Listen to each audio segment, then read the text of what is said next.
Digital सामग्री का उपयोग किया जाना आवश्यक है। इसके दृष्टिगत वही बात है कि टैबलेट शिक्षकों को प्रदान किए गए। अपने मुख्य दो उद्देश्य रहेंगे जो सरकार ने हमें उद्देश्य दिए हैं।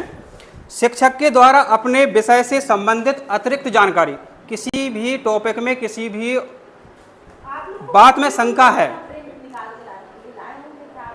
तो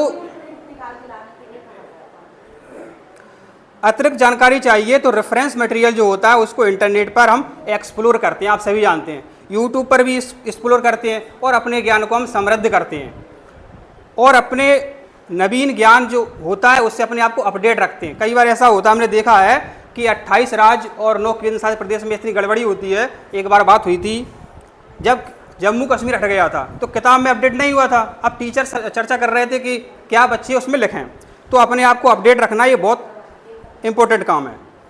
और दूसरा मेन उद्देश्य अपना रहेगा कि विद्यार्थियों के स्तर के अनुरूप हम एक डिजिटल कंटेंट का विकास करेंगे, क्योंकि अब अपना जो एरिया है हर 5 किलोमीटर 10 किलोमीटर भाषा बदल जाती हैं, तो उसके हिसाब से हमको डिजिटल कंटेंट जो है बनाना पड़ेगा। ये अपने यहाँ दो मूल उद्देश्य रहेंगे।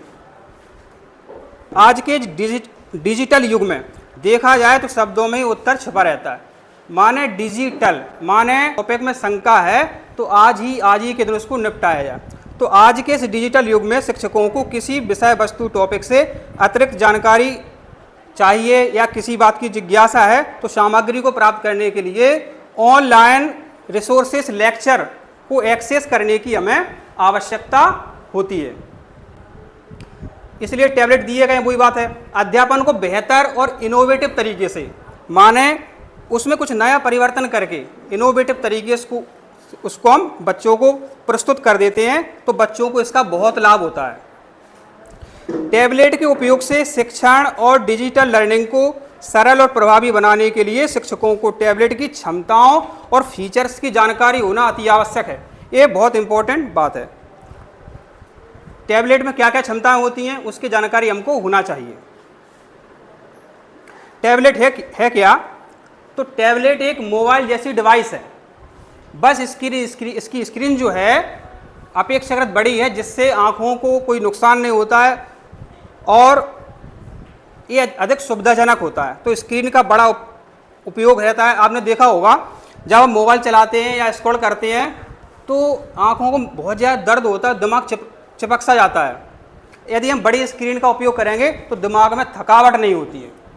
इसको ऐसे समझ सकते हैं, विज्ञान के एक प्रयोग के द्वारा जो उत्तल लेंस होता है प्रकाश की किरणों को केंद्रित करता है, वो कागज़ को जला भी सकता है। तो अपना ध्यान जितना हम छोटी स्क्रीन पर केंद्रित करते हैं तो दिमाग वास्तव में एक गर्म हो जाता है।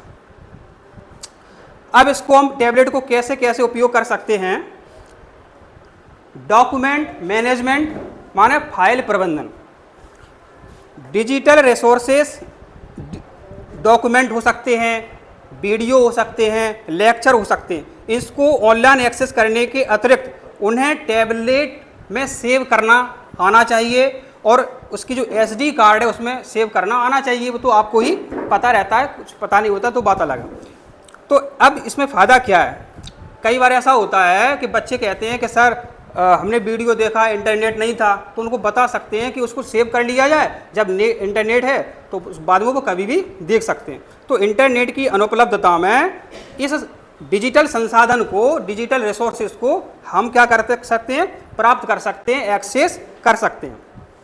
इंटरनेट ब्राउजिंग एवं ईमेल, मोबाइल में कई प्रकार के ब्राउज़र होते हैं जिन पर क्या है वेब पेज खोजते हैं।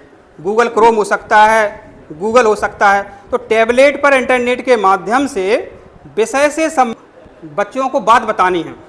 जैसे कि यहाँ बताना चाहते हैं आपको, आप जब आपका प्रशिक्षण समाप्त होगा तो आप सारी चीज़ें सीख जाएंगे। देखिए एक PPT स्लाइड बनाई जाती है, हमने ये सारी PPT स्लाइड बनाई हैं, इस सॉफ्टवेयर होता है, अभी इसको डाउनलोड करेंगे। अभी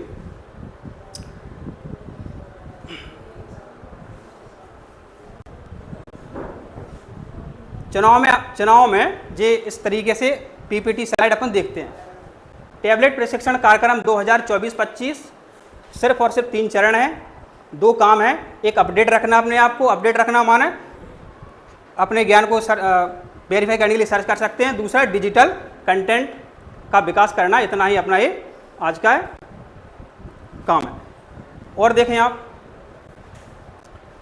ऐसी जो स्लाइड हैं आप बिल्कुल सब बनाना सीख जाएंगे।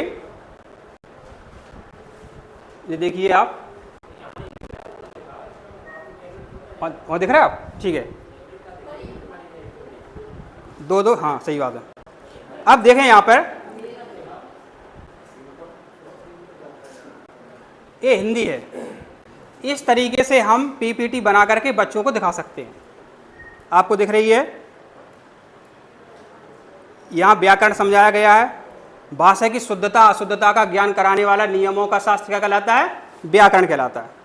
अब यहाँ पर आपको नहीं दिख रहा है, वहाँ पर पहले आवाज़ आती है, कोई भी आवाज़ आती है, ये ध्वनि होती है, ध्वनि के बाद वर्ण बनते हैं, वर्ण के बाद शब्द बनते हैं, शब्द के बाद वाक्य बनता है। किसी ज़माने में हम सिंधु घाटी सभ्यता में रहते थे तो वो लोग सा को हा पुकारते थे, ईरान के लोग, तो सिंधु से हिंदू बना, हिंदू से हिंदी शब्द बना। इस प्रकार से हम बच्चों को सिखा सकते हैं। ये एक हिंदी के शिक्षक का भी टैबलेट में महत्वपूर्ण योगदान रहेगा।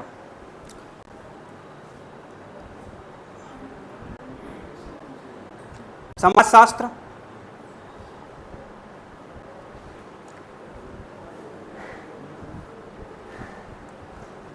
सभी विषयों में टैबलेट का उपयोग किया जा सकता है। जैसे विज्ञान है, विज्ञान में रासायनिक अभिक्रिया का जो पहला पार्ट है उसमें हमको संक्षारण बताना, संक्षारण क्या होता है। जब धातुएं वायुमंडल की उपस्थिति में नमी और कार्बन डाइऑक्साइड से क्रिया करती हैं, जल से क्रिया करती हैं, तो धीरे धीरे क्षरित होती रहती हैं, इसे संक्षारण कहते हैं। पहले बच्चों को चित्र दिखाओ, चित्र के बाद जो है वो बच्चे भाषा अपने आप बना सकते हैं, जो संक्षारण की भाषा है। ये उदाहरण है आपके, इस तरीके से हम सीख सकते हैं।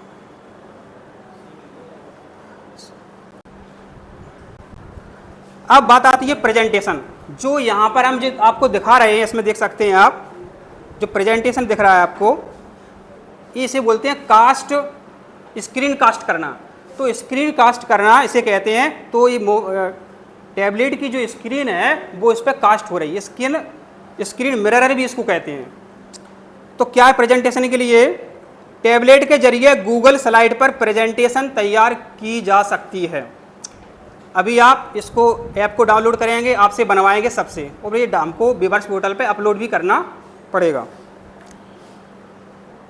टैबलेट में उपलब्ध कास्टिंग फीचर का उपयोग करके टैबलेट में उपलब्ध प्रेजेंटेशन को बड़े डिस्प्ले जैसे स्मार्ट टीवी है, प्रोजेक्टर है, उस पर हम दिखा सपोर्ट। किन्हीं टैबलेट में एडवांस फीचर के सहित स्टाइलस पेन और डिजिटल पेन का उपयोग कर सकते हैं। यह जो है स्टाइलस पेन है, ये डिजिटल पेन का उपयोग करके भी नोट्स डॉक्यूमेंट हम बना सकते हैं। ओटीजी के माध्यम से टैबलेट में कीबोर्ड और माउस को कनेक्ट कर सकते हैं। साथ हो सकता है किसी साथी शिक्षक को पता ना हो, यहाँ माउस भी कनेक्ट कर सकते हैं और कीबोर्ड भी कनेक्ट कर सकते हैं, तो आसानी रहती है। फिर है ऑडियो एवं वीडियो रिकॉर्डिंग। ऑडियो ऐप की सहायता से शब्दों का उच्चारण, एक ऑडियो ऐप आता है, उसमें क्या कर सकते हैं अपन, उसमें अपनी भाषा से किसी भी लेसन का आवाज़ में सेव कर सकते हैं। फिर बच्चों को हम व्हाट्सएप पे भेज सकते हैं, टेलीग्राम पर भेज सकते हैं, जो भी संसाधन उसके द्वारा भेज सकते हैं। पैराग्राफ रीडिंग, कहानी इत्यादि रिकॉर्ड की जा सकती है। टैबलेट में उपलब्ध कैमरा ऐप, कैमरा ऐप जो बच्चे रिकॉर्डिंग कर रहा है वो कैमरा ऐप हो गया। कैमरा ऐप से वीडियो फीचर हम बना सकते हैं, वीडियो को बहुत आसानी से इसको हम बना सकते हैं। अब बात आती है क्लाउड स्टोरेज क्या होता है, फाइल शेयरिंग क्या होती है। गूगल ड्राइव का आपने नाम सुना होगा, माइक्रोसॉफ्ट की वन ड्राइव भी आती है, तो उसमें अपने डॉक्यूमेंट जो है हम सेव कर सकते हैं, बहुत ज़रूरी है। कैसे देखो कल देखते हैं। क्लाउड स्टोरेज सर्विस जैसे गूगल ड्राइव का उपयोग करके हम डॉक्यूमेंट फाइलों को कहीं से भी एक्सेस और शेयर कर सकते हैं। हम कहीं बाहर जाते हैं, हमें अपने डॉक्यूमेंट की आवश्यकता पड़ी तो उसको एक्सेस कर सकते हैं। जैसे कि हम आपको यहाँ दिखाना चाहते हैं,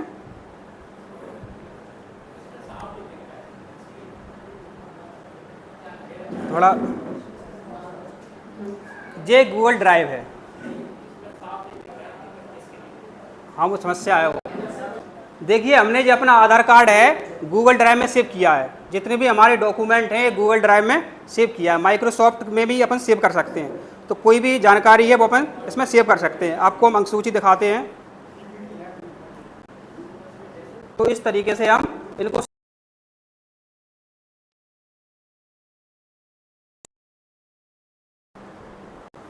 आपका अगला टॉपिक जो है वो है मल्टीटास्किंग। टैबलेट मल्टीटास्किंग को यदि सपोर्ट करते हैं तो उनमें आप एक साथ कई ऐप्स खोल सकते हैं। जैसे कि कंप्यूटर होते हैं उनमें आप अलग अलग टैब खोल सकते हैं। तो जो नए टैबलेट आ रहे हैं वो मल्टीटास्किंग वाले होते हैं और एक समय में हम बहुत सारे काम कर सकते हैं। बुक अभी बताएंगे आपको। एक तरफ आप किसी का वीडियो देख रहे हैं, दूसरी तरफ जो है आप उसके नोट्स बना सकते हैं, फिर बच्चों को अच्छे से अपन डिस्प्ले कर सकते हैं।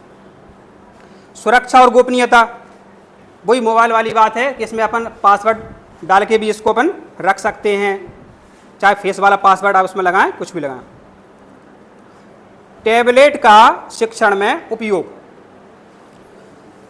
शिक्षा में डेस्कटॉप के अतिरिक्त टैबलेट का उपयोग शिक्षकों और छात्रों दोनों के लिए अति महत्वपूर्ण है, क्योंकि टैबलेट जो है एक पोर्टेबल है। इसको हम कहीं भी ले जा सकते हैं, कहीं प्रशिक्षण में गए वहाँ भी ले जा सकते हैं, क्लास में जाते तो ले जाना ही है। इसे कहीं भी ले जा सकते हैं और ये बहुत आसान होता है। शिक्षक कक्षा के बाहर भी इसका उपयोग कर सकते हैं। शिक्षकों के लिए शैक्षिक संसाधन और सामग्री तक पहुंचना बहुत ही आसान हो जाता है और वो डिजिटल कंटेंट का विकास कर सकते हैं। टैबलेट के कुछ प्रमुख उपयोग, ये तो एक थ्योरी वाली बात है, जो प्रैक्टिकल करेंगे वो अभी ना होगा।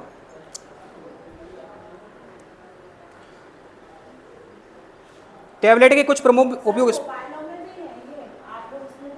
नहीं होंगे तो उसमें भेज देंगे हम। जब आपका प्रशिक्षण खत्म होगा तो ये मान करके चलेंगे एक एक चीज़ जो हमें नहीं सिखाई गई थी वो आप सारी चीज़ सीख के जाएंगे।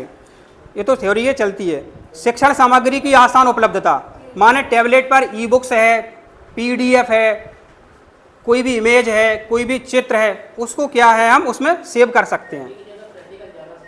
हाँ, वो तो अब बताना पड़ेगा, उसके बाद बताएंगे आपको। इंटरएक्टिव लर्निंग, पहल ऑनलाइन प्लेटफॉर्म व्हाट्सएप है, टेलीग्राम है, या जो भी ऐसे संसाधन हैं उनसे हम लगातार संपर्क में रह सकते हैं और कोरोना टाइम में हमने ये देखा है।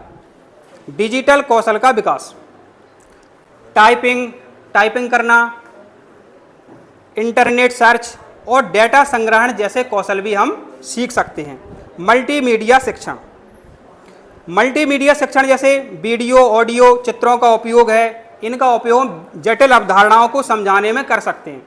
जो जटिल अवधारणाएं होती हैं उनको हम समझा सकते हैं। जैसे कि यहाँ आपको दिखाते हैं,